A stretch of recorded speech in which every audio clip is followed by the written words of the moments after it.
ሰላም ጤና ይስጥልን እጅጉን የተወደዳችሁና የተከበራችሁ የአዲስ ስፖርት ቤተሰቦቻችን እንደምን አላችሁልን? ከእናንተው ከሆነው ከአዲስ ስፖርት የዩቲዩብ ቻናላችን አዳዲስ ስፖርታዊ ጉዳዮችን ልናካፍላችሁ እነሆ ዳግም ተገናኘን። ስለምታደምጡን፣ ስለምትከታተሉን ቆይታችሁም ከኛ ጋር ስለሆነ እጅጉን ከልብ አድርገን ነው የምናመሰግነው። በዛሬ ፕሮግራማችን የተለያዩ ስፖርታዊ ጉዳዮችን ወደ እናንተ እያደረስን ቆይታን እናደርጋለን። ከነዚህ መካከል ትልልቆቹን የአውሮፓ ክለቦች የተመለከቱ እጅግ በርከት ያሉ ስፖርታዊ ጉዳዮችን ዛሬ እያነሳን ቆይታን የምናደርግ ነው የሚሆነው። ስለምታደምጡን እጅጉን ከልብ አድርገን ነው የምናመሰግነው። ዛሬ ከሰማናቸው መረጃዎች መካከል ማንቸስተር ዩናይትድ አሰልጣኝ ሩበን አሞሪምን አሰናብቷል። እንግዲህ በዚህ ሳምንት ከተደረጉ የስንብት መረጃዎች መካከል የሁለተኛው ነው። ቸልሲም እንዲሁ አሰልጣኝ ኤንዞ ማሬስካን ማሰናበቱን እናስታውሳለን። ዛሬ ግን ማንቸስተር ዩናይትዶች ሰሞኑን በተለይ ከቡድኑ በአጠቃላይ ከአመራሮቹ ጋር ግጭት ውስጥ እንደገባ ሲነገር የነበረውን አሰልጣኝ ሩበን አሞሪምን ማሰናበቱን ሰምተናል። እናንተም በተለይ የማንቸስተር ዩናይትድ ደጋፊዎች ከአሰልጣኙ ስንብት ጋር የተያዙ ሀሳቦቻችሁን አጋሩን። እኛ በፕሮግራማችን ላይ ሰፋ ያሉ ጉዳዮችን እናነሳለን። ከአሰልጣኙ ስንብት ጀርባ በርከት ያሉ ያልተነገሩ ጉዳዮች ያሉና እነሱን ጉዳዮች እየዳሰስን ቆይታን የምናደርግ ነው የሚሆነው። ሌሎች ክለቦችን የተመለከቱ ስፖርታዊ ጉዳዮችንም ሰፋ አድርገን ወደ እናንተም እናደርሳለን። ፉአድ ባህሩ የዛሬውን ፕሮግራም እየመራው ቆይታን አደርጋለሁ። እናንተም ቪዲዮአችንን ላይክ፣ ቻናላችንን ሰብስክራይብ እያደረጋችሁ ቆይታችሁን ከኛ ጋር አድርጉ። ከመሸጋገሪያ በኋላ በድጋሚ ተመልሰን እንመጣለን። አብራችሁኝ ቆዩ።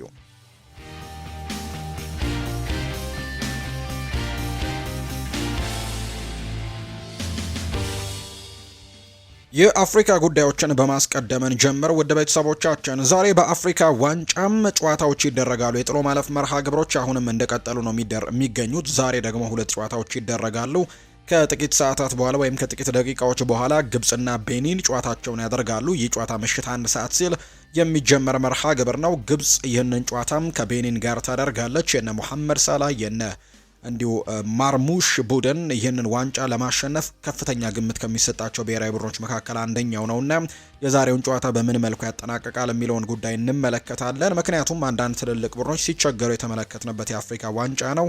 ዛሬ ደግሞ ግብጽ ከቤኒን ጋር የምታደርገው ጨዋታ ይጠበቃል። ሌላኛው የምድብ ሶስቱንም ጨዋታዎች በማሸነፍ ወደ ቀጣዩ ዙሪያ ያለፈችው ናይጄሪያ ደግሞ ዛሬ ሞዛምቢክን የምትገጥምበት ጨዋታ እንዲሁ ይደረጋል። ምሽት 4 ሰዓት ሲል የሚደረግ ነው። በዚህ አፍሪካ ዋንጫ ልክ እንደ ናይጄሪያ በርከት ያሉ ግቦችን ያስቆጠረ አንድም ቡድን የለምና ይህንን ቡድን እንግዲህ ናይጄሪያን ዛሬ ሞዛምቢክን የሚገጥምበት መርሃ ግብር የሚደረግ ነው የሚሆነውና ትልቅ ፉክክር ይደረጋል ተብሎ እንደሚታሰብ ነው መረጃዎች እየወጡ የሚገኙትና እነሱንም ጉዳዮች በስፋት እንግዲህ የምንመለከትበት ይሆናል። በነገው ፕሮግራማችን ደግሞ የጨዋታዎችን ውጤት ይዘን የምንመጣ ነው የሚሆነው። ከአፍሪካ ዋንጫው ጋር የተያዘ አንድ ጉዳይን እናንሳ።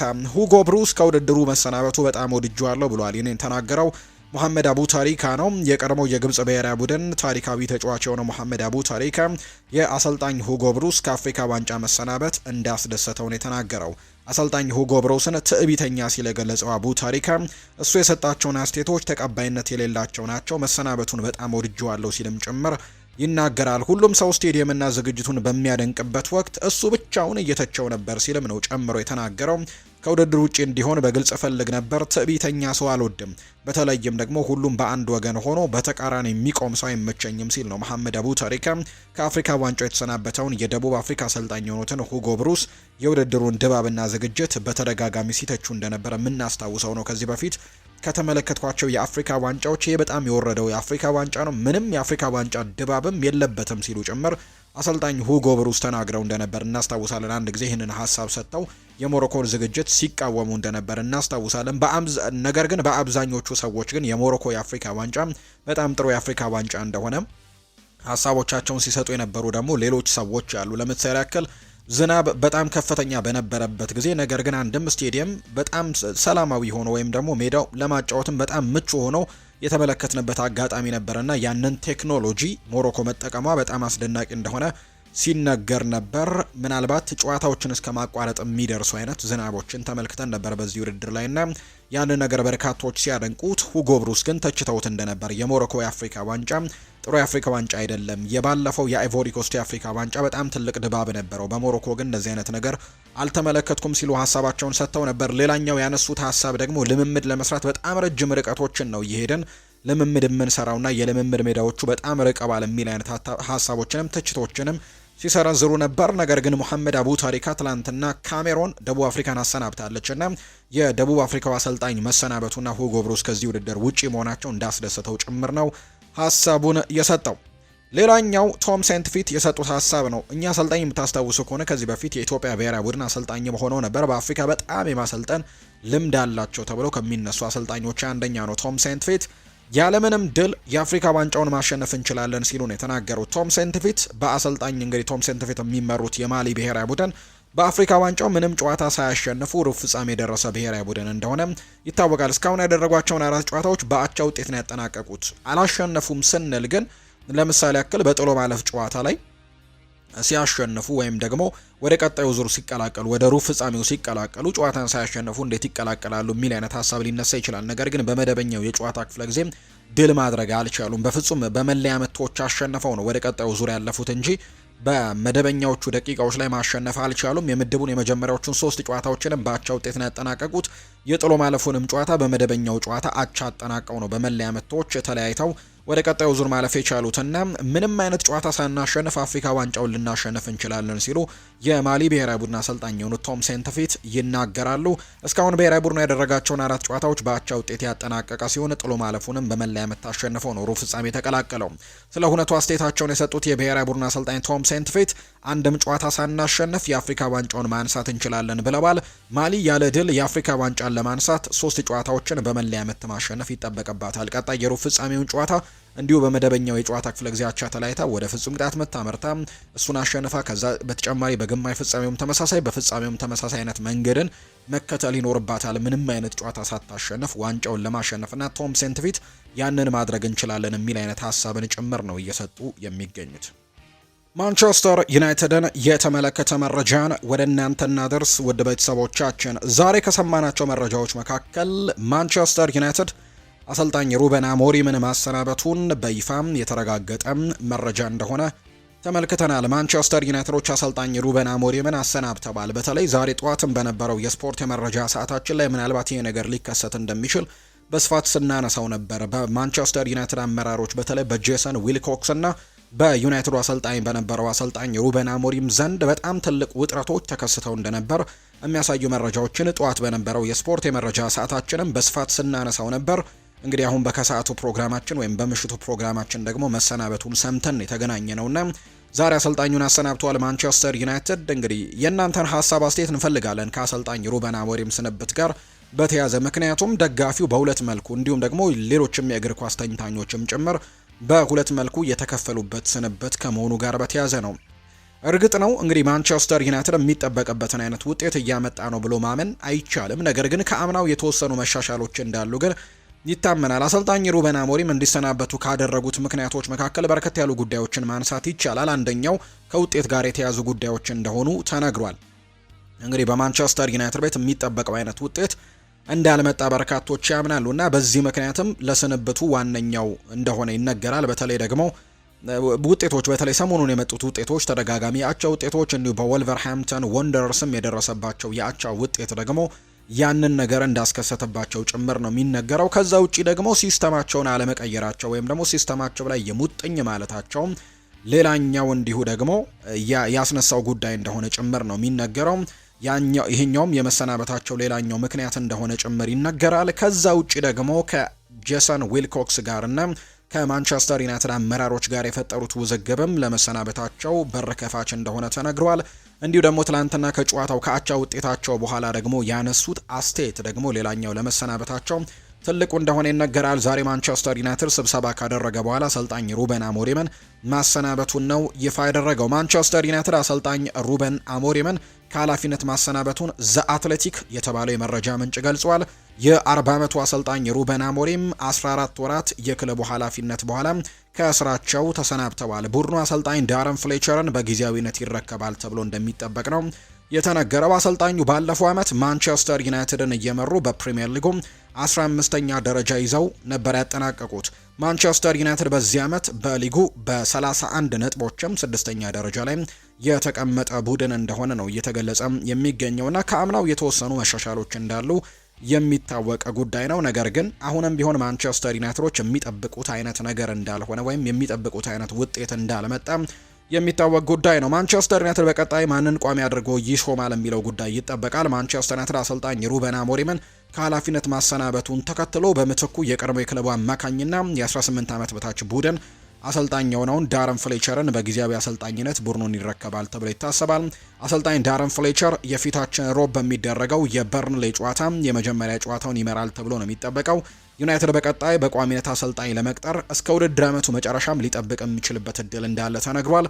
የአሰልጣኝ ሩበን አሞሪም ስንብት ግን ውሳኔው በክለቡ መሪነት ቦታ ላይ ባሉት ኦማር ቤራድና ጄሰን ዊልኮክስ የተወሰነ ውሳኔ እንደሆነ ነው የተገለጸው። እንግዲህ በማንቸስተር ዩናይትድ ቤት ብዙ ችግሮችን እየተመለከትን ነው። አሰልጣኝ ሩበን አሞሪም በተደጋጋሚ ጊዜ የመሃል ሜዳ ተጫዋቾች እንዲገዙላቸው ጠይቀዋል። ሲስተማቸው ላይ የሙጥኝ ማለታቸው እንዳለ ሆኖ ደግሞ ለሲስተሙ የሚያመቹ ደግሞ ተጫዋቾችን በማንቸስተር ዩናይትድ አመራሮች እንዳልተገዙላቸው ያምናሉ። እሱ ብቻ አይደለም፣ በዋናነት እሱ የሚጠቀመውና ውጤታማ የሆነበት የጨዋታ አቀራረብ 3-4-3 ትልቅ የገንዘብ አቅም እንደሚፈልግ ነው በተደጋጋሚ ገልጾላቸው የነበረውና ይህንን ነገር ነበር ሲነግራቸው የነበረው።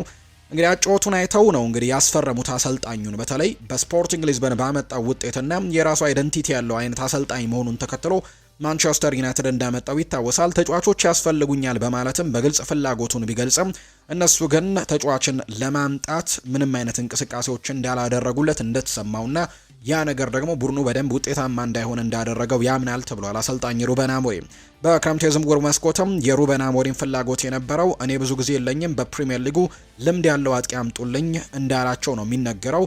እነሱ ግን ቤንጃሚን ሼስኮ አምጥተውለታል። ቤንጃሚን ሼስኮ ደግሞ በፕሪሚየር ሊጉ ልምድ ያለው አጥቂ አይደለም። በእርግጥ ታዳጊ ነው፣ ወደፊት ብዙ ነገሮችን ማድረግ የሚችል አይነት አጥቂ እንደሆነ ይታመናል። ነገር ግን ወዲያው ደግሞ ውጤቶችን ለማምጣት በፕሪሚየር ሊግ የተረጋገጠ አጥቂ አይደለም። ለምሳሌ ያክል በዚህ የዝውውር መስኮት ማንቸስተር ዩናይትድ ካስፈረማቸው ተጫዋቾች መካከል ሁለቱ የአጥቂ መስመር ላይ የፈረሙት ማቲያስ ኩኛህና ብሪያን ኤምቤሞ በጣም ስኬታማ እንደሆኑ ወይም ደግሞ ጥሩ ዝውውሮች እንደሆኑ ተደርገው ይነገራሉ። እነዚህ በፕሪሚየር ሊጉ ራሳቸውን ያረጋገጡ ተጫዋቾች መምጣታቸውና ለፕሪሚየር ሊጉ አዲስ አለመሆናቸው ሊጉንም በደንብ የሚያውቁት አይነት ከባቢ ብቻ ነው የቀየሩት። ለምሳሌ ያክል ማቲያስ ኩኛ ከወልቭስ ነው ወደ ማንቸስተር ዩናይትድ የተቀላቀለው እንጂ እዛው ፕሪሚየር ሊጉ ላይ የሚጫወት አይነት ተጫዋች ነበር።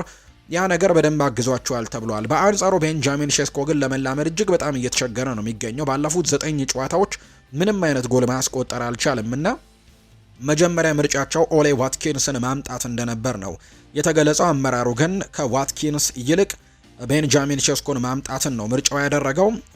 ምክንያቱ ደግሞ ኦሌ ዋትኪንስ ልምድ ያለው በተጨማሪም በሊጉ አዳፕት ያደረገ ተጫዋች ስለነበር እነሱ ግን አለቃው እኛንን በማለትም ነው ገበያው ላይ ቤንጃሚን ሼስኮን ማምጣታቸው የሚነገረው።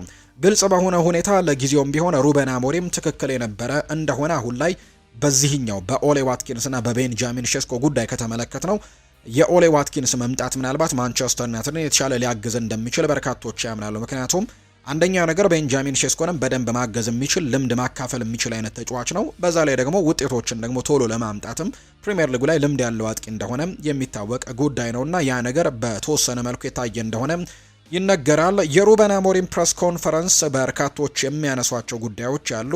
ፕሬስ ኮንፈረንስ ውጪ ስለ ጄሰን ዊልኮክስም ሆነ ስለ ሌሎች አለቆቹ ጥሩ ነገሮችን በደስታ ነበር የሚናገረው። ነገር ግን ሩበን አሞሪም ዘግይቶም ቢሆን የሰዎቹን ማንነት የገለጸበት አስቴትን ሰሞኑን ሲሰጥ የነበረበት አስቴት ሙሉ ለሙሉ ግንኙነታቸውን እንዳሻከረው ይነገራል። እየሸነገሉት እንደነበረና እያታለሉት እንደነበር ወይም ደግሞ የክህደት ስሜትም ጭምር ተሰምቶታል የሚሉ አይነት ሀሳቦች አሉ።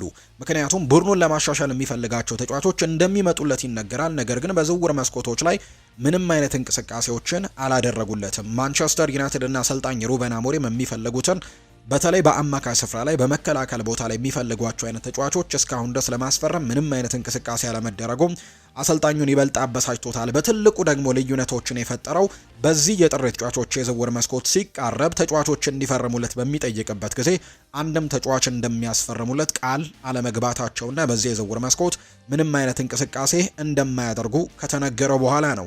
በተለይ በትላንትናው ጨዋታ ላይ ከተመለከታችሁ ማንቸስተር ዩናይትድ በትላንትናው ጨዋታ ላይ አቻ ሲለያይ ከሊድስ ዩናይትድ ጋር በነበረው መርሃ ግብር ተቀያሪ ወንበር ላይ የነበረው የቡድኑ ሲኒየር ተጫዋች ወይም ደግሞ በዋና ቡድን ውስጥ የምናውቀው ተጫዋች ጆሹዋ ዘርክዚም ብቻ ነው።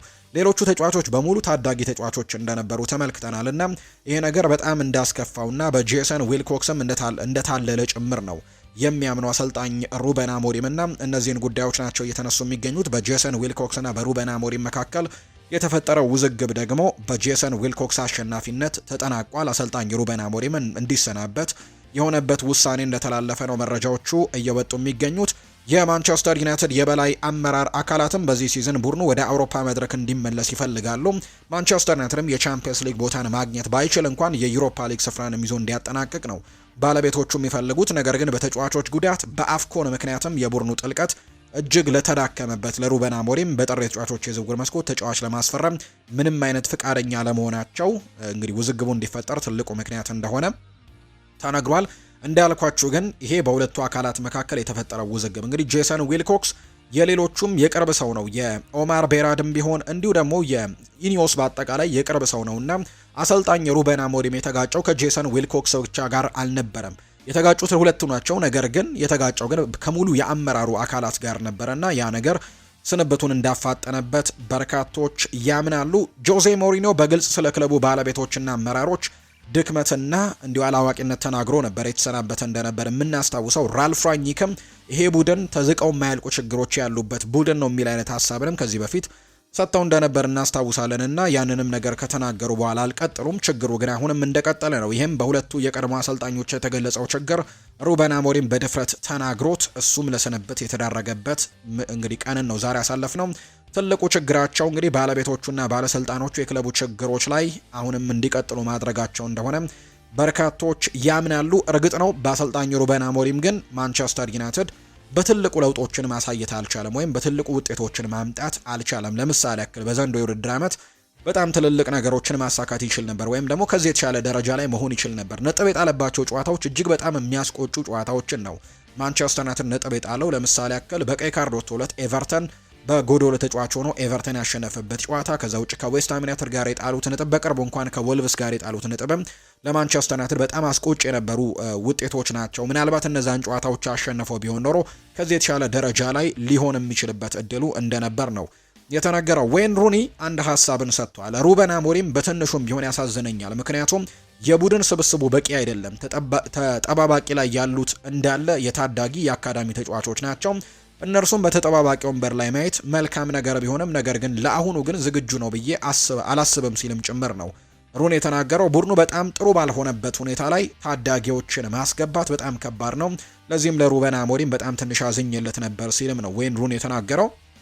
ሌላኛው ዌይን ሩኒ ያነሳው ሀሳብ እንግዲህ በእግር ኳስ ክለብ ውስጥ ያውም እንደ ማንቸስተር ዩናይትድ ባለ ታላቅ ክለብ ውስጥ ፈላጭ ቆራጭ ወይም አዛዥ ለመሆን እዚያ ደረጃ ላይ መድረስና መብቱን ማግኘት መፈለግ ብዬ አስበዋለሁ የተሰጠውን አስተያየት። ለምሳሌ ፔፕ ጓርዲዮላ አሰልጣኝ ቢሆን በማንቸስተር ዩናይትድ ቤት በሚያስፈርማቸው ተጫዋቾችም ሆነ ስለሚጠቀመው አስተላለፍ ማንም ሰው ጥያቄ ያነሳበታል ብዬ አላስብም።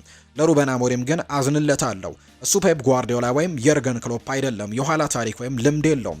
ስለዚህም አሁን ባለበት ደረጃ በእንደዚህ አይነት የአዛዥነት መንፈስ መናገር ያለበት አልመሰለኝም ነበር። ደግሞም የተናገራቸው ቃላት ደግሞ በጣም ከባድ የሆኑና ግራ የሚያጋቡ ነበሩ ሲልም ጭምር ነው የተናገረው። ወይን ማርክ ሩኒና ለአሰልጣኝ ሩበን አሞሪም ትንሽ አዝኜለታለሁ ሲል የተናገረው። በአጠቃላይ ማንቸስተር ዩናይትድ አሰልጣኝ ሩበን አሞሪምን አሰናብቶታል። ማንቸስተር ዩናይትድ በቀጣይ ኬረን ማኬናን በአሰልጣኝነት ለመቅጠርም ፍላጎት እንዳለው ይነገራል። ከዛ ውጭ ግን በርከት ያሉ አሰልጣኞች ስማቸው ይነሳል። እነ ኦሊቨር ግላርሰን፣ እነ ዚነዲን ዚዳን፣ ከዛ ውጭ ደግሞ እነ ሻቪ ሄርናንዴስ፣ አንዶኒ ኢራኦላ ጭምር ስማቸው እየተነሱ የሚገኙ ናቸው። ነገር ግን ቅድም መግቢያ ላይ ጠቅሼላችኋለሁ ማንቸስተር ዩናይትድ ምናልባት አሰልጣኝ ለመቅጠር እስከ ክረምቱ ድረስ ሊቆይ የሚችልበት እድል እንዳለ ተገልጿል። ከበርንሌይ ጋር ጨዋታቸውን ያደርጋሉ። ከዛ በመቀጠል ከማንቸስተር ሲቲ ጋር ነው ጨዋታውን የሚያደርገው። እንግዲህ እነዚህን ጨዋታዎችና ሌሎችንም ጨዋታዎች በአንደር 18 ወይም በ18 ዓመት በታች ቡድን አሰልጣኙ ዳረን ፍሌቸር ይመራል ተብሎ እንደሚታሰብ ነው መረጃዎች እየወጡ የሚገኙት።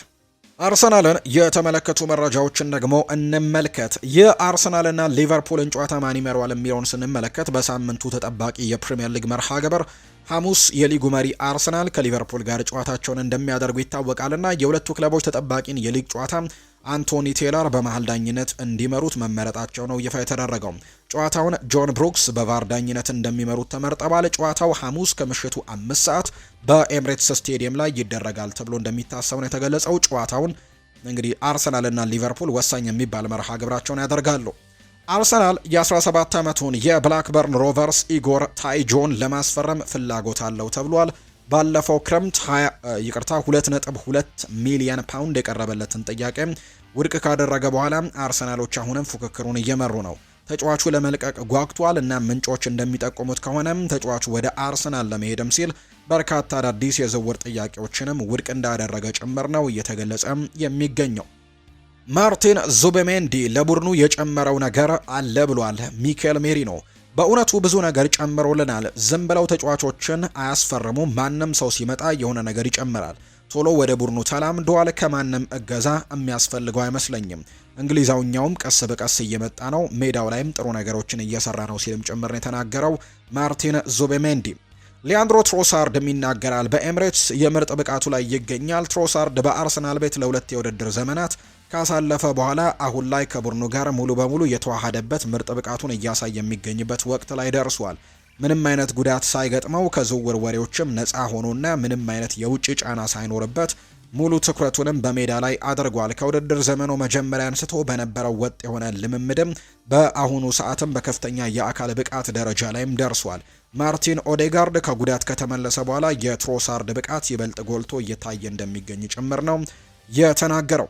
ከርቲስ ጆንስ ከአርሰናል ጋር ስለሚደረገው ጨዋታ ሀሳቡን ሰጥቷል። የሊቨርፑል ተጫዋች ነው፣ ትልቅ ጨዋታ ነው። ነገር ግን በዚህ ሊግ ሁሉም ጨዋታዎች ትልቅ ናቸው። ከአሁን በፊትም ተናግሬያለሁ። በተለይም አሁን ላይ ሁሉም ነጥቦች ያስፈልጉናል። አርሰናል ጋር የምናደርገው ጨዋታ እጅግ ትልቅ ጨዋታ ነው። እነሱ አሁን ላይ ትልቅ ጉዞ ላይ ናቸው። ግልጽ ነው፣ የሊጉ መሪ ናቸው። እንደሚታወቀው ከኛ ጋርም የመጀመሪያ ጨዋታውን ተጫውተው እኛ አሸንፈናል። ስለዚህም እነሱ እኛን ለመበቀልም ይሞክራሉ። እኛም ወደ ኤምሬትስ እንሄዳለን። አስተላለፋችንም አስተሳሰባችንም ከፍ አድርገን ለማሸነፍ እንሞክራለን ሲልም ጭምር ነው የተናገረው። ሊቨርፑልን እንመልከት። አሰልጣኝ አርነ ስሎት ይናገራሉ። ሁለተኛው አጋማሽ ከመጀመሪያው ይልቅ ወድጄዋለሁ። በመጀመሪያው አጋማሽ እየተመራን መውጣታችንና ምንም እድሎችን ሳንፈጥር መውጣታችን ደስ አይልም ነበር። ሆኖም ግን በሁለተኛው 45 ግን ጨዋታውን ተቆጣጥረን ጥሩ ጊዜን አሳልፈናል። በሁለተኛው አጋማሽ የጠበቅነው በትክክል አይተናል። 2 ግቦችም ተሽረውብናል። ስንት የአጥቂ ተጫዋቾቻችን እንደጎደሉ ስንመለከት ደግሞ አፈጻጸማችን ፍጹም ደካማ የሚባል እንደነበር ማሳያ ነበር። በየጊዜው የሆነ ነገር ይጎድለናል። በሁሉም የውድድር ዘመን በመልካምና በመጥፎ እድል መካከልም እየተለዋወጠን ነበር። እናም ደግሞ ማሻሻል ያለብን ይህንን ነው። እንዳለመታደል ሆኖ ለጥቂት ወራት እንደዚህ ያለ ነገር እንግዲህ አያጋጥመኝም። የተጋጣሚያችን ብቸኛ ወይም የመጀመሪያው ሙከራችን በእኛ ላይ ነበር። ወደ ጎል ይቀረናል ብዙ ነገር። እናም ደግሞ ብዙ ጊዜ ደግሞ ባለቀ ሰዓት ውስጥም ያልተጠበቀ ጎል እየተቆጠረብን ይገኝብናልና ከሞላ ጎደል መጥፎ አልነበረም፣ ነገር ግን መሻሻሎች ይገቡናል ሲልም ጭምር ነው አሰልጣኝ አርነ ስሎት ሀሳቡን እየሰጠም የሚገኘው።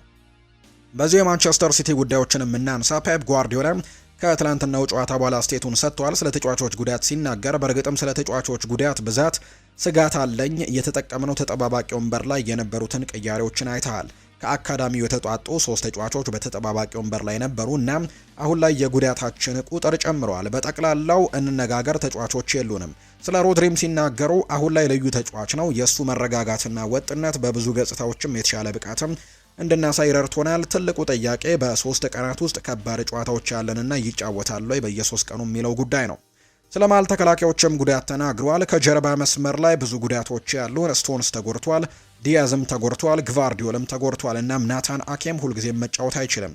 ለዚህም ደግሞ ሁኔታ መፍትሄ ማግኘት ይኖርብናል ሲልም ነው የተናገረው። በጨዋታው ላይ ቡድኑ ያሳየው ብቃትንም ተናግረው ነበር። ድንቅ ነበረን፣ በመከላከልም ሆነ በማጥቃት ጥሩ ተንቀሳቅሰናል። ነገር ግን የጎደለን ነገር በመጨረሻው 3ኛው ክፍል ላይ ቆራጥ መሆን ነበር። ያንን ነገር አላደረግንም ነው ያለው። ቸልሲ የዓለም ሻምፒዮን ሲሆን ምንም የአካዳሚ ተጫዋቾች የሉትም። ሁሉም የተጫዋቾቻቸው በከፍተኛ ደረጃ ላይ ናቸው። ጨዋታውም ለ90 ደቂቃ ለነሱ ላይ መቆጣጠርም ቀላል አይደለም ሲልም ጭምር ነው ፔፕ ጓርዲዮላ የተናገረው። ኒኮ ጎንዛሌዝ እና ጆን ስቶንስ ከብራይተን ጋር ለሚደረገው ጨዋታ ወደ ቡድኑ ሊመለሱ ይችላሉ ተብሎ እንደሚታሰብ ነው ማንቸስተር ኢቭኒንግ ኒውስ መረጃውን ያወጣው። የሪያል ማድሪድ ጉዳዮችን እናንሳም። የፈረንሳዊው ኮከብ ኬሊያን ምባፔ በጉዳት ምክንያት በቀጣይ በሪያል ማድሪድ እና በአትሌቲኮ ማድሪድ መካከልም ሳዑዲ አረቢያ ላይ በሚደረገው የስፔን ሱፐር ካፕ ግማሽ ፍጻሜ ጨዋታ ውጪ መሆኑን ማሪዮ ኮርቴግን አረጋግጧል። የባየር ሚኒኩ አስደናቂ ተጫዋች ሌናርት ካርል በቀጣይ ለሪያል ማድሪድ መጫወት ህልሙ እንደሆነ በትናንትናው ዕለት ከተናገረ በኋላ ክለቡ ባየር ሚኒክ ከተጫዋቹ ወኪል ሚካኤል ባላክ ጋርም ለመወያየት አስቸኳይ ስብሰባን ጠርቷል። ለዚህም በተጨማሪ አንዳንድ የክለቡ ደጋፊዎችም በተጫዋቹ አስተያየት ዙሪያ ብስጭታቸውን በማህበራዊ ሚዲያ ላይ እየገለጹ ይገኛሉ ተብሏል። ክለቡ ባየር ሚኒክም አሁን ላይ በተጫዋቹ ዙሪያ ስላለው ድባብም ስጋት ያደረበት ሲሆን በአሊያንዝ አሬናም በደጋፊው ተቃውሞም እንዳይደርስበትም ተሰግቷል ሲልም ጭምር ነው ባየርን ኢንሳይደር መረጃውን ያጋራው። ሻቪ አሎንዞ በኤድዋርዶ ካማቪንጋ ብቃት በጣም ደስተኛ ነው። ካማቪንጋ በዚህ ሰዓት በሁሉም ሲስተም ውስጥም እንደ ጠቃሚ አካል ተደርጎ ይቆጠራል። ክለቡ በዚህ በተጨማሪም የሚደርሱበትን ጉዳቶች ለመቀነስም የአካል ብቃቱን ለማሻሻልም እየሰራ ይገኛል ነው የተባለው። ባየር ሚኒክ ቆይታ ክላንተ ምርጡ ተጫዋች ማን ነው ተብሎ ተጠይቆ ነበር። እኔ በባየር ሚኒክ ቆይታዬ በጣም ታላላቅ ከሚባሉ ተጫዋቾች ጋር ተጫውቻለሁ ይላል ጆሹዋ ኪሚች ሲናገር። ከተጫዋቾቹ መካከል ግን ከሜዳም ውጭ የሆነ በሜዳ ላይም ትልቅ ታለንትና ፐርሰናሊቲ የሚያሳየው የቡድን መሪ የሆነው ተጫዋች የነበረው ግን ዳቪድ አላባ ነው ሲልም ጭምር ነው ሀሳቡን እየተናገረም የሚገኘው። ለኔ በጣም አስደሳችና ጠቃሚ ቀን ነበር፣ ለሁል ጊዜውም በልቤ ውስጥ ይኖራል ብሏል። ጁድ ቤሊንጋምና መላው የቡድን አባላቶቼም ለልጆቼ ለሰጣችሁኝ ፍቅርና እኔን ደግሞ ደስ እንዲለኝ ስላደረጋችሁ ማመስገን እፈልጋለሁ ብሏል ፌዴሪኮ ቫልቬርዴ ሀሳቡን ሲያጋራ። ኔይማር ጁኒየር ጫማ ሊሰቅል ተቃርቦ ነበር ብሏል ወላጅ አባቱ። ኔይማር በሳንቶስ በገጠመው ተደጋጋሚ ጉዳት ምክንያት ጫማ ለመስቀል ተቃርቦ እንደነበረ ወላጅ አባቱ ገልጿል። ከዚህ በኋላም መቀጠል አልችልም፣ ተጨማሪ ቀዶ ጥገናም ያስፈልገናል፣ መስራቱን እንኳን አላውቅም፣ በጣም ደክሞኛል ሲሉም ነው የተናገረው። ስለ ወላጅ አባቱም ሲናገር ኔይማር በወቅቱ ክለቡ ሳንቶስ ላለመውረድ የሚያደርገው ጥረትን ለማገዝ ከጉዳት ጋር መጫወቱ ይታወሳል። በቅርቡ ደግሞ የጉልበት ቀዶ ጥገና ያደረገው ኔይማር በሳንቶስ ለመቆየትም ውሉን ለማራዘም ከስምምነት መድረሱን የሚያሳይ ጉዳይ እንዳለ ነው መረጃዎቹ የበጡት። የተወደዳችሁና የተከበራችሁ ቤተሰቦቻችን ለዛሬ ያዝንላችሁ አዳዲስ ስፖርታዊ ጉዳዮቻችን እነዚህን ይመስላሉ። ስላደመጣችሁን፣ ስለተከታተላችሁን፣ ቆይታችሁን ከኛ ጋርም ስላደረጋችሁ እጅጉን ከልብ አድርገን ነው የምናመሰግነው። ፉአድ ባህሩ የዛሬውን ፕሮግራም እየመራው ከእናንተ ጋር ቆይታን አድርግ ያለው። በሌሎች ፕሮግራሞቻችን ሌሎች ስፖርታዊ ጉዳዮችን አካተን በድጋሚ ተመልሰን የምንገናኝ ይሆናል። ስላደመጣችሁኝ፣ ስለተከታተላችሁኝ፣ ቆይታችሁም ከኛ ጋር ስለነበር ከልብ አድርገን እናመሰግናለን። መልካም ጊዜ፣ መልካም ቀንም መልካም ቆይታም እንዲሆንላችሁ ነው በአክብሮት የምመኘው።